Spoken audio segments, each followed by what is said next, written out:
Welcome to our Playwell podcast series. My name is Jenny Lester and I'm the Learning and Development Officer at Play Scotland, the national organisation for play.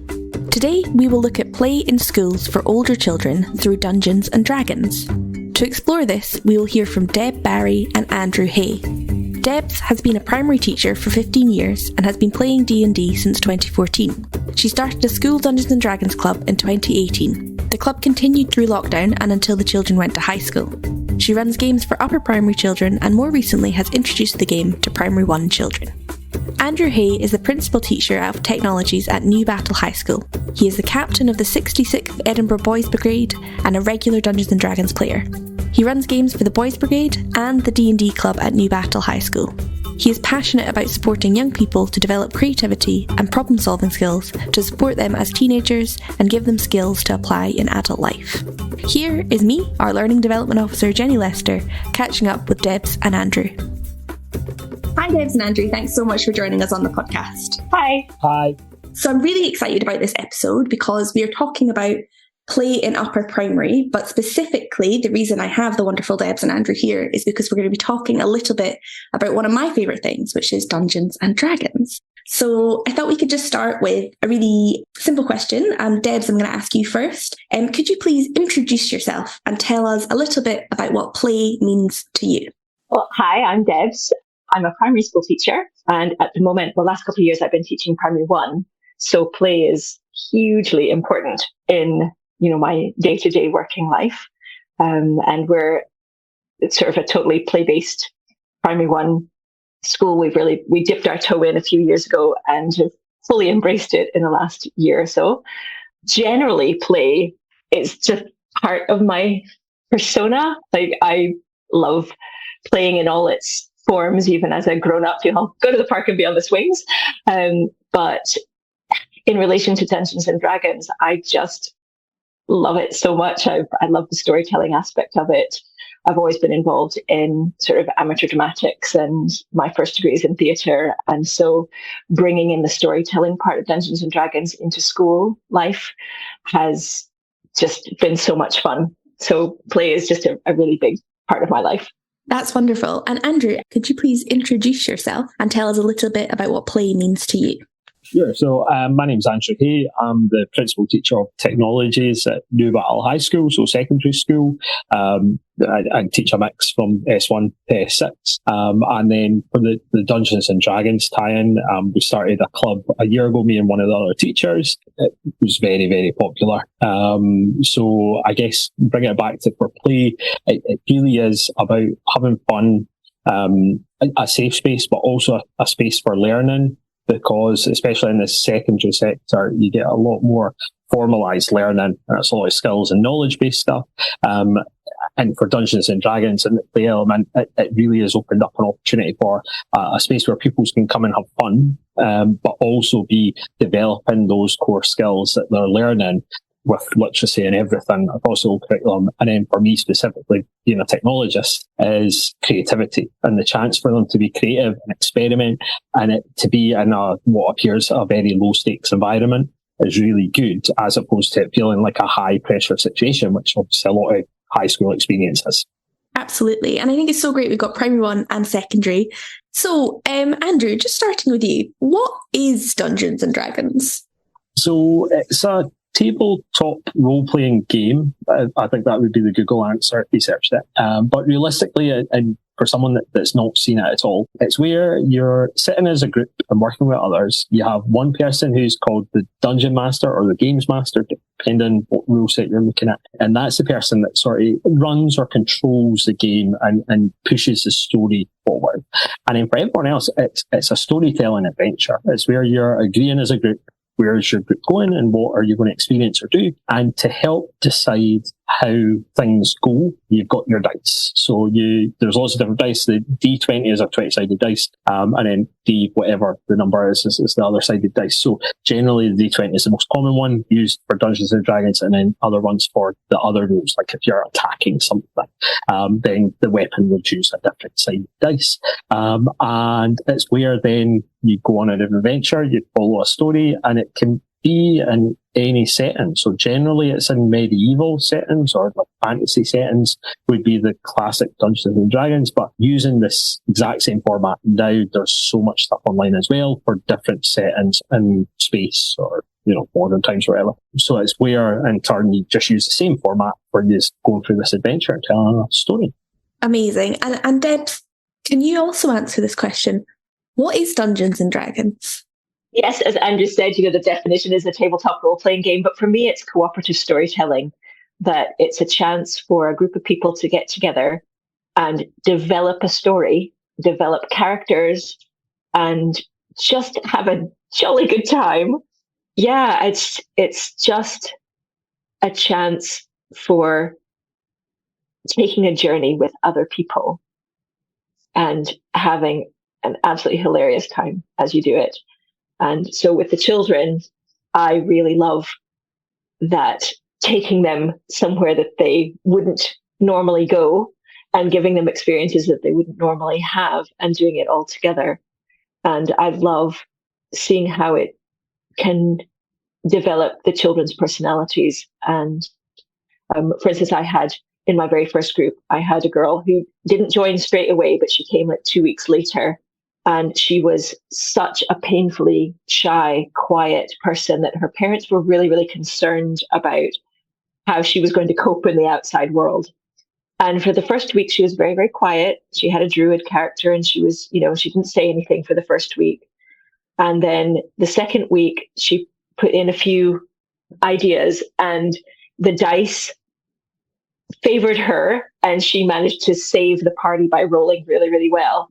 And by the third week, she was saying, "Shut up, Kyle," to the really, really chatty kid who never, ever stopped talking.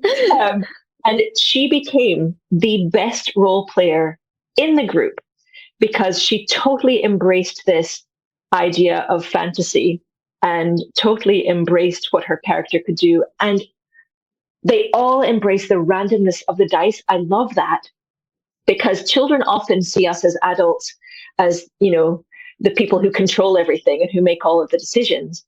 And I don't make the decisions. I respond to the decisions of the dice. So, I don't say that they have failed that attack on the goblin. The dice told me that. I can help them describe what happens when that awful thing goes on, and it becomes hilarious. But their success is nothing to do with me. I simply let the dice decide. When in this first group, for instance, the boys always wanted to kill everything and the girls wanted to make friends with them. So they wanted to kill the bugbear. And I was like, okay, well, roll for it. Whoever, the majority wins, basically, if you want to kill and most of you, manage to roll well, then you can kill it. And if you want to make friends with it, then, whoever wins makes friends with it. And just serendipitously, they never managed to kill the thing. They always had to make friends with the thing. And so they had a bugbear friend and they had an orc friend and they had all these things. And there was one kid, Kyle, who wanted to kill everything. I mean, the very first session, he said, "Can I kill them?" Meaning the other players. And I said, "Absolutely. And you will die a horrible death because you need these people." And they said, "Can we fight a dragon?" And I said, "Absolutely. And you will die a horrible death because you are a level 1 paladin. There's no way you're going to kill a dragon right now." And he learned that negotiating was way more fun than just wandering in and killing. But it was not me that was making that decision. It was the group and the dice rolls. And he found a totally different way to approach situations in his life because of the way he had to approach the situations in the game. And so it's the cooperative storytelling and the randomness that I absolutely adore in Dungeons and Dragons. And I like how that randomness teaches children that you can't always control everything that's going on. And if they fail, it's a totally random dice roll. It's not them failing. It's the dice. So I think they accept it a bit better when that happens. And I mean, I personally don't. I am devastated when I get a nat 1, but hey, the children accept it way better. And it's just a great way to bring a group of friends together and make a group of friends that you didn't even know you had. So that's what Dungeons and Dragons is to me. That is a wonderful answer, both of you. And I think that really talking about this sort of storytelling, cooperation, literacy, making friends, all of these skills that this specific type of play bring, I think is so important, because we know that play is important. Like, I'm biased, but one knows that play is important. And I thought that'd be really interesting, and kind of leads into my next question, because we know play exists in school, like in nursery, play is very common. In primary one, it's becoming more common. But going up the school, play does start to disappear. So my question is for both of you, why does play start to disappear as we go up the school? I think for the secondary sector, it's where peer groups and perceptions and that, the respect or the credibility from their peers is way more important. So you see a lot of the secondary students still like play-based things, whether it's Dungeons and Dragons or Lego or playing games, but it's less on show. It's less in front of everyone else. And the ones that are out on show or do have things like that out on show are outliers and few and far between. And I think a lot of it's just based on peers and peer groups and what's acceptable in that scenario. Thinking of Dungeons and Dragons as an example, in my last school was set up as well. And to begin with, it was one of those things, the normal connotations that you would get for secondary kids of it's a geeky thing or it's a dorky thing or things like that. But then, getting it set up in a safe space, we had over 50 pupils sign up to come along at lunchtime to do Dungeons and Dragons. And all we done for that was the adverts and the pupil notices, and we put up one of the Dungeons and Dragons videos up on the big screens we've got in schools. So it wasn't like we overly sold it, but then we got that buy-in. And I think a big part of it as well was the culture of it just being a normal thing, and it's not an extra thing. And I think that's the catch for the older ones, it's making the play element of things open and acceptable, as opposed to it being something that they should be embarrassed about. Because jumping back to like learning in school, it's where in technologies getting them to keep that creative and be willing to experiment or try something new is what we're constantly trying to do. And that's something early in P7 transition or S1, they're really good at, and they'll come up with these crazy off the wall ideas. But as they move up, they're less confident to do that on show. So I think really it's about breaking that down in the sense of perceptions from others, but also having an environment where it's safe and it's acceptable and it's a norm, as opposed to, this is a childish thing or appearing like it's something that's just a primary or a young kid. Absolutely. And I think it's so important to hold on to the ability to play as we turn into adults. Not just because it's enjoyable and it's something innate to us, but because it is that creativity and that, like exactly as you said, that it's okay to get something wrong, and practicing that in a place like a Dungeons and Dragons club where like you want the silly things, you want the, and being able to practice that there means that you'll be able to do that in the classroom and then in your everyday life, and I think it really is a big confidence builder in that way. Debs, I was wondering if you had a different perspective, or the same perspective, that's fine, on why play disappears as children go up through the school. Well, I think during the school day, the curriculum is so full. I mean, we're lucky in primary one that it's perfectly acceptable for us to have play as part of the learning process. And our school has expanded that into primary two, and even in some instances, a wee bit into primary three. But there's just so much that we are required to teach the children and to have them, pass assessments and things like that in, that the teachers find the pressures of the curriculum make it very difficult for them to encourage play during the normal school days. It's restricted to snack time and lunchtime and after school time. And I find that really, really sad, that we're so formalized. Now the curriculum can be so formalized, and they just keep putting so much more onto teachers to solve the problems in social, in our social sphere. Let's put something in the curriculum that we have to teach the children about. And well, that's fine, but it doesn't leave as much room for maneuver for, I think, the educators to introduce a play-like environment in their teaching. Most practitioners that I know try really, really hard to keep the play and interesting fun bits of learning in, particularly in primary school. But it does seem to get restricted to lunchtime and after school clubs a lot of times. So I have run Dungeons and Dragons clubs for upper primary. My first club I started when the children were in primary 6, and then kept it on when they were in primary 7, which was during lockdown, actually. So we did it all online. And then the following year, I kept it up for a little bit while they started high school.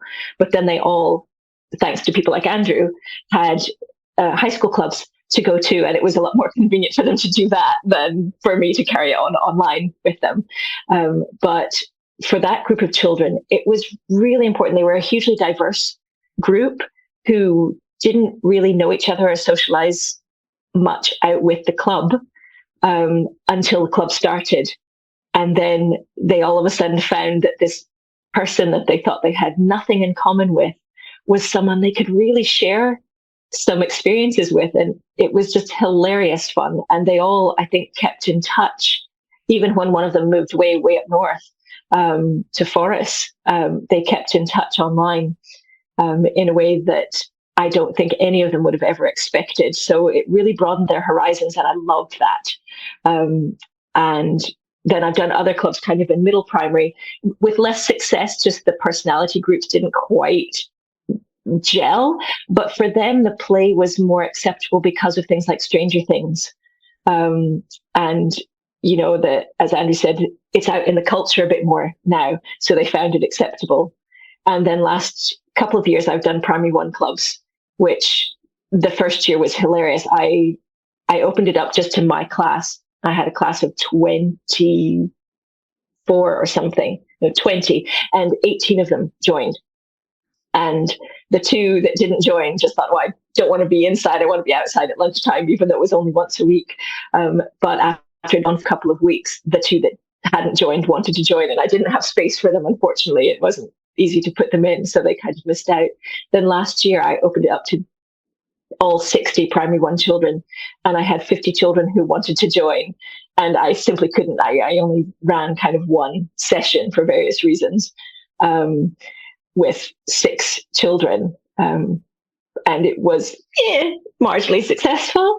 But I think this next year I'll probably open it up to the primary 1s and primary 2s, so I can get some of the ones from last year who didn't get a chance to do it, and then start some of the ones from this year coming on, because I love the yes and aspect of Dungeons and Dragons, where any ridiculous idea can go ahead. And certainly 2 years ago in my group, failure was the best thing. We loved a natural 1. We loved when just the worst thing happened and it just became the funniest thing. And some of the children who were quite afraid of failure in their academic work or in their personal relationships with others enjoyed failing in Dungeons and Dragons. And so I think, if I can bring more of that into my Dungeons and Dragons clubs with the kids, it will really help them as they move up to school. They'll keep that experience. But I think it's the pressures of the formal curriculum for us, in primary, which makes it hard to bring that aspect of play into your sort of everyday classroom. Absolutely. And I think at Play Scotland, we define play in a lot of different ways, but one of the ways we define it is play is freedom, time and space, which are 3 things that perhaps teachers and students don't get that often in schools because of the pressures of the curriculum and things like that. And I think, we all know that we learn best when we're having fun and when we're interested in something, and play is a huge part of that. But there is this sort of misconception that it's just play, even though we know we learn so much from playing in any way, and from Dungeons and Dragons, we as advocates for the game know there's loads to gain from it in terms of like learning to be okay and even celebrate failure and these sort of social skills and things like that. And and I think you've both highlighted there's a desire from students, and I think there has been a sort of cultural shift in that way of it used to be something that, only very specific people would do, but actually now with Stranger Things and things like Critical Role and things like that is becoming a lot more mainstream. So I wanted to ask a little bit about this sort of playful approach to learning. So we've talked a little bit about play disappearing through the school because of the pressures of the curriculum, but also because of sort of peer pressure in terms of not wanting to put yourself out there too much. So I was wondering if, Debs, I could start with you. What sort of things do you think need to change to ensure that a playful approach to learning can be taken at any age in the education system? Golly, just a small question one for you there. Just a little question. Change the entire structure of school. Well, already the exam structures in secondary school and stuff have changed quite a lot. If there is less pressure on the final bit of paper at the end of school, because those pressures do trickle down all the way to primary school, particularly in upper primary. You start to see parents and children become a bit more aware of the consequences of academic failure or, not shining academically, and that impacts on their play. And I don't know, I think Curriculum for Excellence was supposed to bring this open approach to give practitioners and children more time to be creative in their learning. It, I don't believe, has worked out quite like that. It has now just become another different way to tick the boxes for education. But I think if we can go back to the philosophy where Curriculum for Excellence started, which was to give practitioners more flexibility in the way that they taught something, then that might allow us to have a more playful approach to our learning. I'll have to say, I think the play-based learning idea that most schools are certainly trying to embrace, depending on their context and their budgets and, their staffing and all of these sorts of things. So the play-based approach in the lower primary and early years that most schools are trying to embrace now has a trickle-up effect. So if we can continue to make sure that the decision makers value play, because we as practitioners, we value play, definitely. I don't know a single educator I met that doesn't value some level of play with children's learnings. It's the decision makers. We need to get them to understand how valuable play is at all ages, and to allow us as practitioners to just be a bit more open with that with children. Absolutely. I agree with everything you said. And Andrew, I was wondering if you had any thoughts about that, sort of in taking a playful approach to learning through upper primary and into the secondary environment. Yeah, so I totally agree with what Debs was saying. I think the Hayward's review and what's happening just now in secondaries with the review of exams and everything at the senior base, it has the opportunity to have a massive impact, a positive impact coming back to play, for reducing the focus on that and getting back to some of the core bits of Curriculum for Excellence, and that allowing you to do more project-based learning, allowing you to do a bit more adventurous or experimental stuff. And that's where, again, it's in my role, being in charge of the curriculum within my subject areas, it's where I've had a lot of control since 2020 to embed that into the curriculum at my school. So, we deliberately have projects in first year where effectively, we set them up for rolling an Act 1 in D&D. We set them up, it's not going to work. So we've got like a boats project, and it's just a case of their boat's going to fail, and we do a rockets project, and, a rocket's not going to go off the launch, and we know that. But the whole point of that is us trying to develop that culture. And I think it's where, it's great and it's brilliant doing it in my setting, but like Deb said, of that higher level, we need that structure to support and encourage schools to get maybe away from it's all about literacy and numeracy, and not realising that, Dungeons and Dragons as an example of the developing literacy and numeracy skills is perfect. but realizing that you can use tools like Dungeons and Dragons in a playful environment to develop those skills that will then get them to do really well in assessments, wherever it is, once they get to that senior phase. So, that would be a big element of it. Another thing, which I think is an elephant in the room for a lot of schools, and I know Debs mentioned that, of the funding and the money, of how do you get money to support like any new initiative. And it's where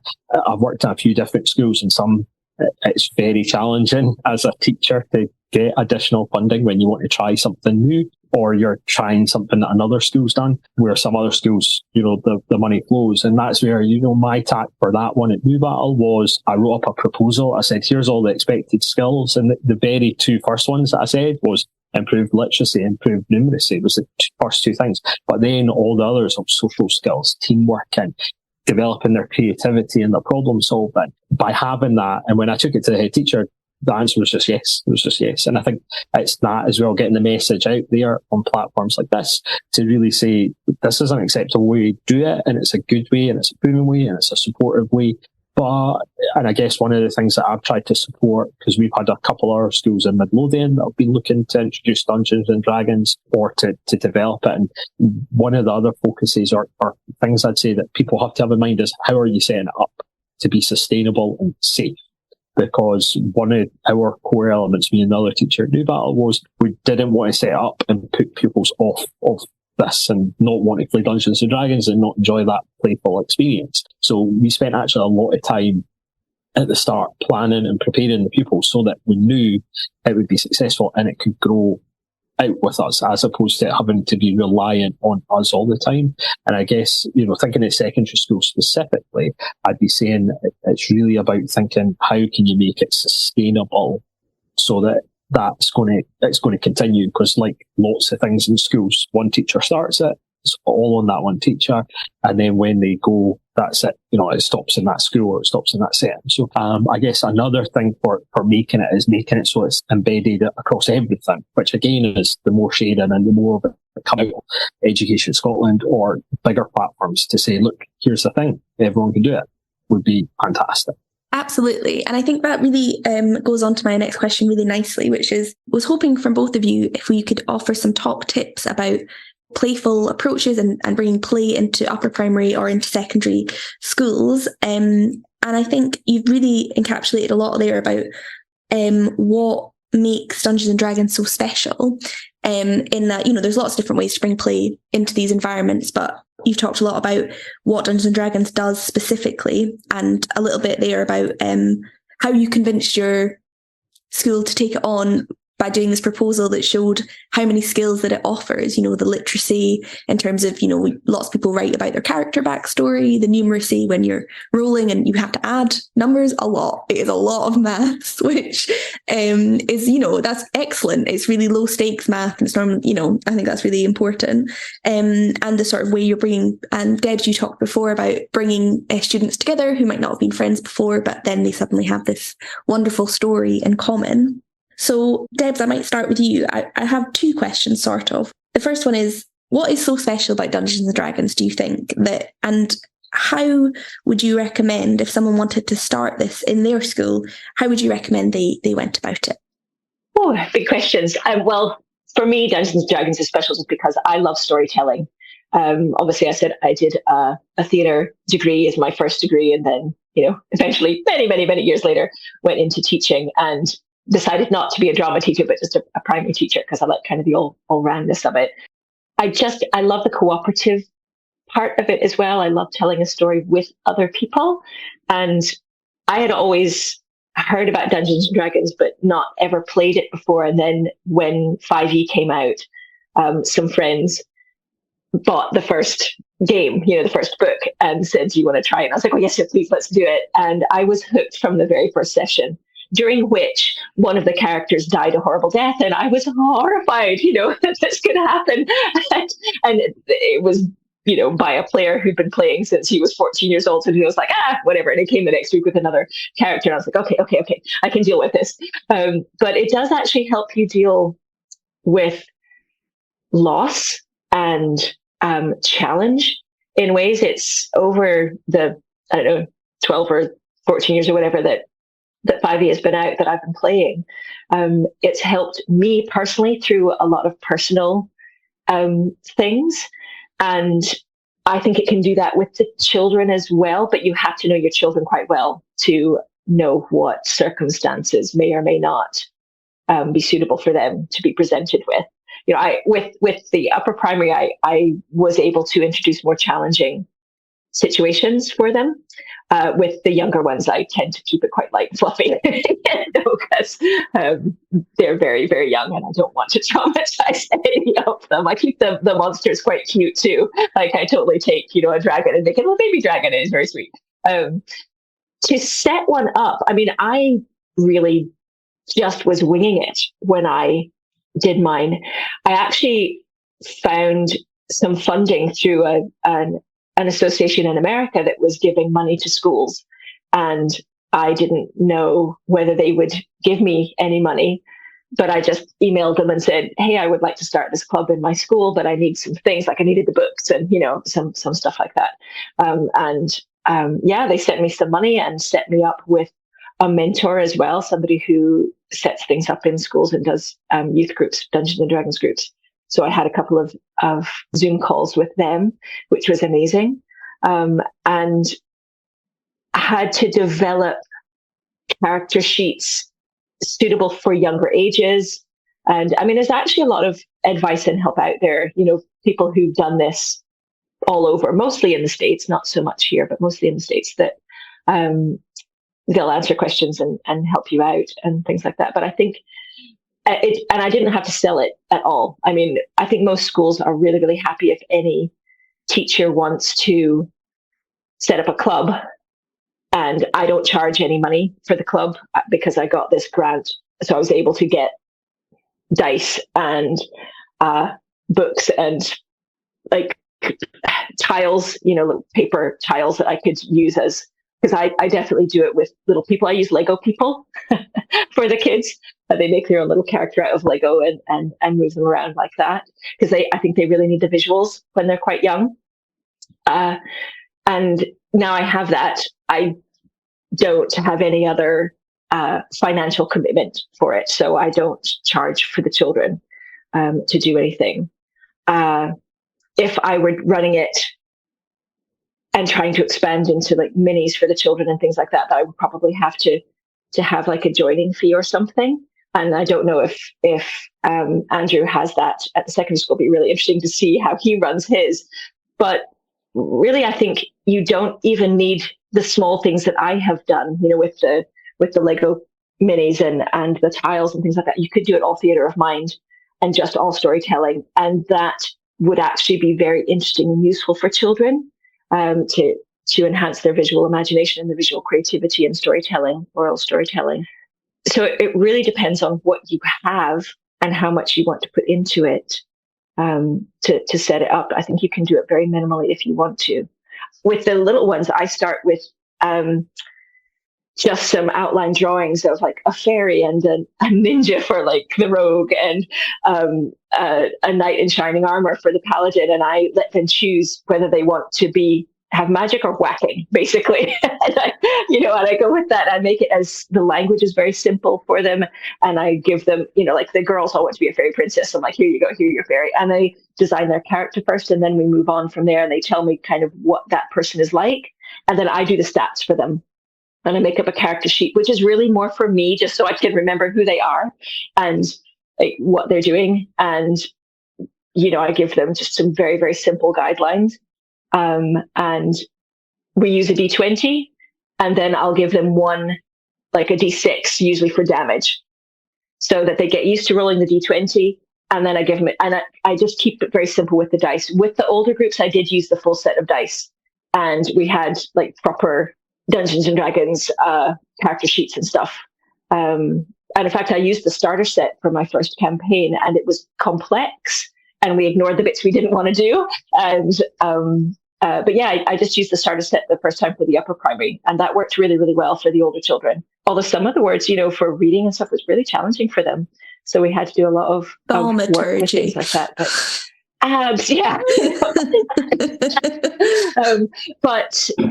It really just depends on your age group and how you want to run it. And I agree with Andrew, though, the sustainability is very difficult. I am the only one in my school, and I have not yet got any other teachers interested in running the club with me, although there is a possibility of one for next year, because she plays in a Dungeons and Dragons group with me. I have a teacher group, a group of all teachers where I DM, and we play. And I think trying to get more adults interested in it in the school environment is key to the sustainability part of it. But I definitely struggle with that. So I'd be really interested to talk to Andrew about how he's done that. Absolutely. Well, Andrew, it's your turn.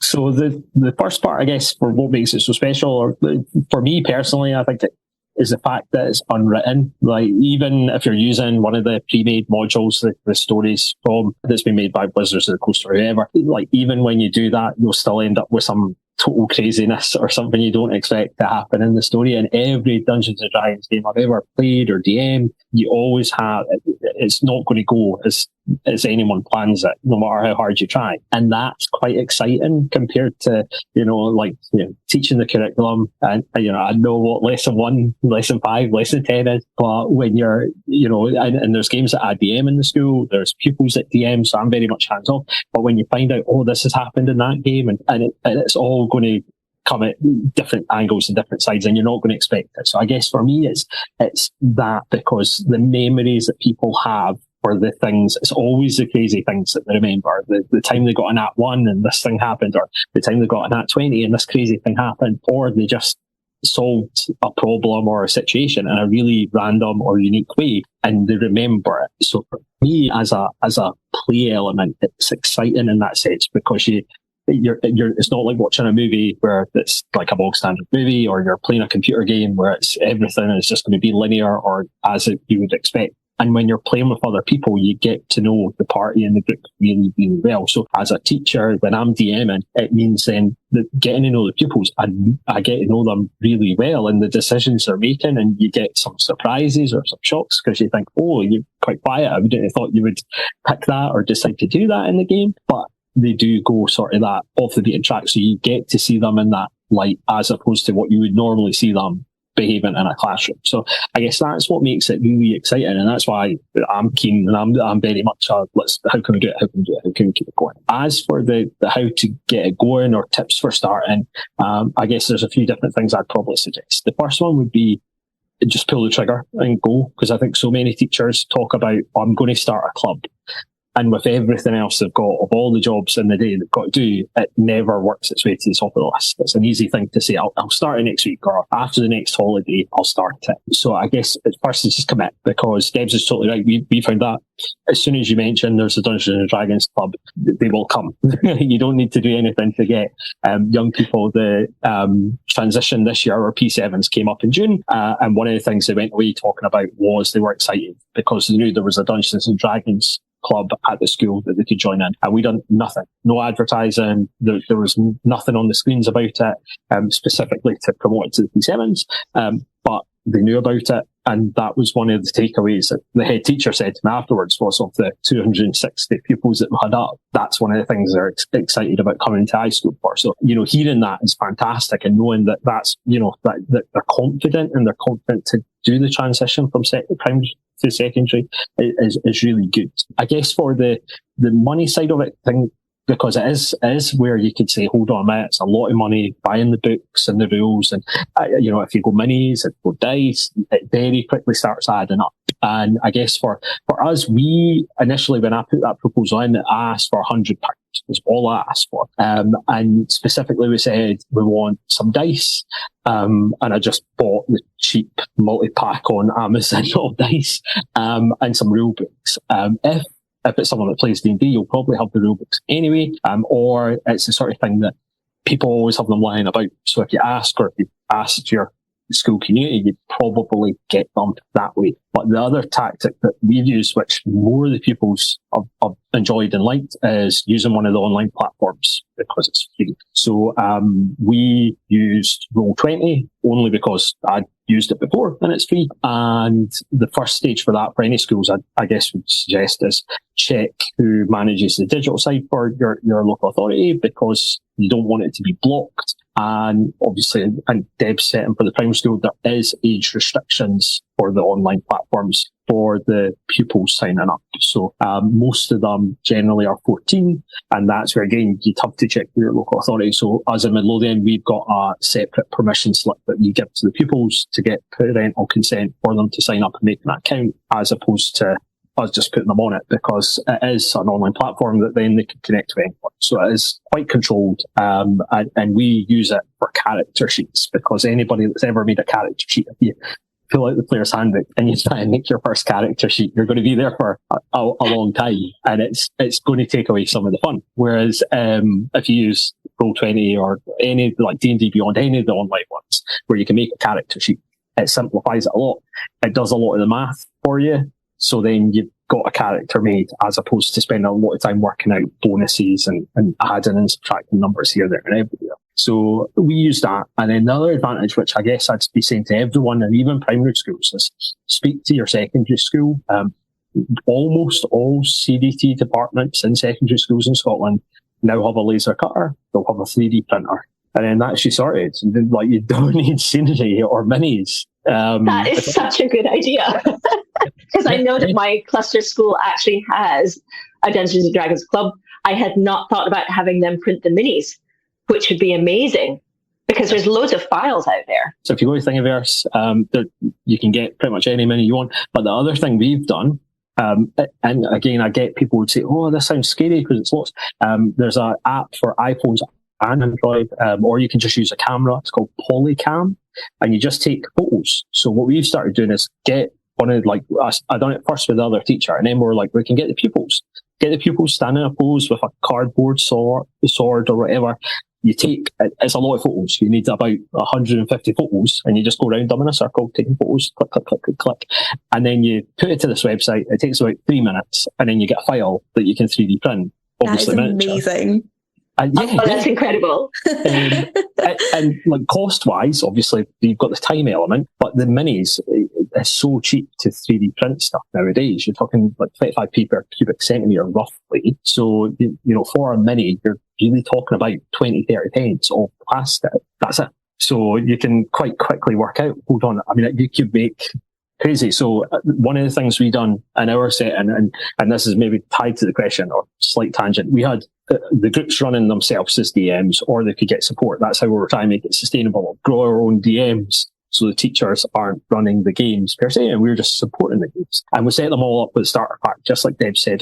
We used the Fandelver, the Lost Mine of Fandelver starter pack for all of them, because then we thought then DMs can speak to each other, they can help each other and support between games as well. And for us, for managing it, we know everyone's story, so we can keep it easy. And with us using the starter pack for everyone, we've seen some groups, and especially the older ones, that had played Dungeons and Dragons or maybe watched more Critical Role or whatever, they just flew. They were away.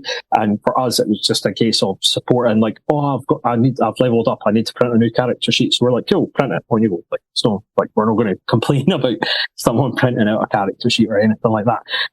So those groups went, but the younger ones, S1s, S2s, some of their games struggled. And generally it was because the DMs weren't, you know, I say up to scratch, prepared or knew how to do it well enough. And we did spend time trying to train up the pupils, and almost like a curriculum, like a Dungeons and Dragons curriculum, which the lunchtime clubs, we were like, right, we'll demo it. We'll explain what a session 0 is. How do we make it safe? How do we have it so if a topic comes up that someone doesn't like, how do we manage that? So there was a lot of sort of literacy and social skill development there, but then we set up our own one-shot for them. And then that's where then I was like, right, I'll just DM a one-shot for the pupils. So they came in, and I'm saying a one shot, that's when you usually play like one session for like 3 hours or whatever to play the game. But for us, it lasted quite a few weeks. But then the pupils were able to see, all right, so this is what it should look like. This is how it should be managed, to then go back to their games and say, right, okay, I'm going to do this. So I guess it's a bit of that modelling it and a bit of trial and error, and also low stakes. I mean, Dungeons and Dragons, as soon as you go online, you'll see a lot about rules, and Player's Handbook or the Dungeon Master's Guide's got lots and lots and lots of rules. And for us, we openly said at the start, for the new ones, we're like, we're not going to be picky about the rules. This is about having fun. That's the first thing. We'll worry about the rules as we go, and we can, tweak or change or, check or make it a bit tighter. And again, the online platforms makes it so pulling up the rules is nice and fast, because for us doing it at lunchtime, you've not got a lot of time to do much. So you want everything to be as quick as possible. So that's where, again, we set them up, and we're a one-to-one school, so all of them have got Chromebooks. So there'll always be someone sitting there with Roll20 open and just using the free rules, not even using any of the paid stuff, because you type it in, it comes up, and then they get their answer straight away. And that supported us as well with dice and things. Use the dice roller. We use Google, that's got a dice roller that you can roll a D20 on it as well. So it's all just been us trying to work out ways around saving money and make it easy and accessible, so that the ones that their numeracy skills aren't great tend to use their character sheet online and click on it because it does the math for them, and they don't need to add anything or subtract anything. So we've tried to do supportive measures. So then the club is open to everyone, and nobody's turned away because, I can't do that, or, I roll a dice, I'm not sure the numbers. So it's all just been, how can we open up different options that they can access? And then in the games, if you came along at lunchtime, you would see it's a mix. There's no one group are all doing one thing, which is really nice. And that's where, for someone starting it, I guess, that I wouldn't be stuck up of everyone must do it this way or everyone has to do it this way. Give it a bash, give it a try. How does it work? Does it not? All right, try something else. And having that approach will benefit them in the game, because then it encourages them to be more experimental, think out of the box, be creative of their solutions. But it also will mean that, something doesn't work in your school, it's fine. It's fine. I guess the last bit, for tips as well, thinking of anyone that's not a teacher listening to this, if it was a young person or if it was a parent, I'd speak to the school. Speak to the school, speak to your teachers, and ask who can facilitate or who can open up. A lot of libraries round about us are supporting with Dungeons and Dragons groups, or school librarians. So, it's where you'd be surprised who you'd find, that you'll find someone that can set it up. And as soon as you take away the barrier of the money element, because I had one pupil that came in with her bag, and a lovely S2 girl, and she was like, I've got to show you this. And it was all wee cardboard cutouts that she'd drawn and then cut out to use as the minis in that game. And, we're sitting there with the laser card and everything. And that's what she did. It was brilliant. And that was a game. They were DMing, they were running, they'd done their own thing. And that's where I'd say you just, find a space you can use, and then get going. Don't get stressed out, because there's lots of free stuff online that you can use to support. Absolutely. And I like that you both touched a little bit on cost, because, like you said, one can spend as much money as you like on Dungeons and Dragons, but also, as soon as you have one copy of the rules, you can kind of do everything else, print it out, the free things online. You can use the dice roller online and things like that. And that's what I really like about it, is once you've got started, there's basically no stopping it. You've got that steam behind it, you've got the excitement, you've got all the tools, and then it's just endless play. I'm biased, but I think that's really great. But yeah, thank you so much, both of you, for joining me on the podcast today. It was really wonderful hearing your thoughts. Thank you. Thank you. Thank you so much. Thank you for joining us on this podcast. Don't forget to subscribe to our podcast on your preferred app, and find out more about Play Scotland by following us on Twitter @PlayScotland, or visiting our website playscotland.org.